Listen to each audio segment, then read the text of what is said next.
तो भाई finally video ले आया हूं मैं बॉडी एग्जॉशन के बारे में। तो बॉडी एग्जॉशन होता क्या है सबसे पहले ये जान लो। तो भाई देखो, कंटिन्यू हैवी वर्कआउट करते रहने से या कंटिन्यू वर्कआउट करते रहने से, रेस्ट कम लेने से, या फिर आपकी स्लीप अच्छी ना हो, सही से सो ना रहे हो, या फिर आपकी डाइट में कमी हो, तो बॉडी एक टाइम पे एग्जॉस्ट हो जाती है। इन सिंपल टर्म्स थक जाती है। आप जिम तो जाते हो लेकिन वो पहले वाली एनर्जी आपको फील नहीं होगी।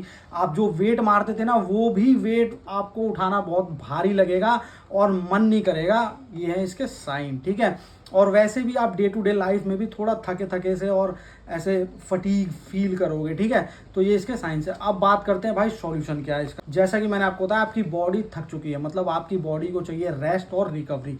अब वो कैसे देना है, तो हम दो तीन चीजें हैं जिनको ट्राई करने वाले हैं, दो तीन टिप्स मैं देने वाला हूँ। तो सबसे पहला जो सॉल्यूशन है वो ये है, अगर आपकी बॉडी कम एग्जॉस्ट हुई है तो आप 2-3 दिन सिर्फ प्रॉपर रेस्ट लेके जाओ। जिम नहीं जाना है आपको, स्लीप पे फोकस करना है और अपनी डाइट पे, प्रोटीन इंटेक पे फोकस करना है। प्रोटीन इंटेक पहले से बढ़ानी है। 2-3 दिन ये करके देखो। अगर उसके बाद आप एक बार जिम में जाओ, थोड़ा लिफ्ट करके देखो, आपको अगर अच्छा फील होता है, आपको लगता है कि अब मैं लिफ्ट कर सकता हूं, तो समझ लो आपकी बॉडी कम थकी थी और बॉडी रिकवर हो गई है। अगर ये काम नहीं करता है तो सेकंड तरीके पे आते हैं। सेकंड में क्या करना है आपको, देखो अपनी जिम में जाके ना स्ट्रेंथ बनाए रखनी है बस, ठीक है। मतलब आप जैसे मान लो 50 की बेंच मारते थे ना, तो 50 हिट नहीं करना है। मसल फाइबर्स को ब्रेक नहीं करना है, क्योंकि हम रेस्ट मोड पे हैं। अगर आप मसल फाइबर फिर से ब्रेक कर दोगे तो वो रिकवरी और ज़्यादा हैम्पर हो जाएगी, ठीक है।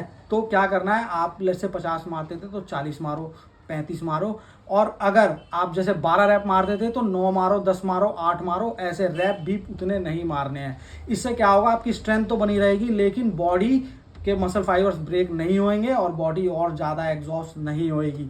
और इस बीच आपको क्या करना है, रेस्ट और रिकवरी पे फोकस करना है। प्रॉपर 8 घंटे की स्लीप लेनी है और खाने में जो है डाइट में थोड़ा कार्ब्स और हाई प्रोटीन इंटेक भी पहले से बढ़ानी है, ठीक है। ये वाला पैटर्न आप यूज करके देखो। अगर ये भी काम नहीं करता है तो उसके बाद तीसरे पॉइंट पे आ जाते हैं। तीसरे पॉइंट में क्या करना है, आपको एक दिन वर्कआउट करना है, दूसरे दिन रेस्ट करना है। और वर्कआउट का पैटर्न सेम रहेगा जैसे कि मैंने बताया। आपको मसल फाइबर्स ब्रेक नहीं करने हैं, सेम वही वाला वर्कआउट पैटर्न फॉलो करना है। और दूसरे दिन complete rest with 8 hour sleep and अच्छी डाइट, ठीक है। ये पक्का काम कर जाएगा इन तीनों में से कोई ना कोई। और इस चीज पहला वाला जो था वो तो 2-3 दिन फॉलो करके देखना। उसके बाद जो है अगर उससे काम नहीं बनता तो ये वाले कम से कम हफ्ते, 10 दिन या 2 हफ्ते तक ट्राई करके देखना। इसके बाद आप जब जिम जाओगे आप खुद फील करोगे पावर। तो भाई उम्मीद करता हूँ आपको ये वीडियो हेल्पफुल लगी होगी। अगर हेल्पफुल लगी है तो थोड़ा लाइक शेयर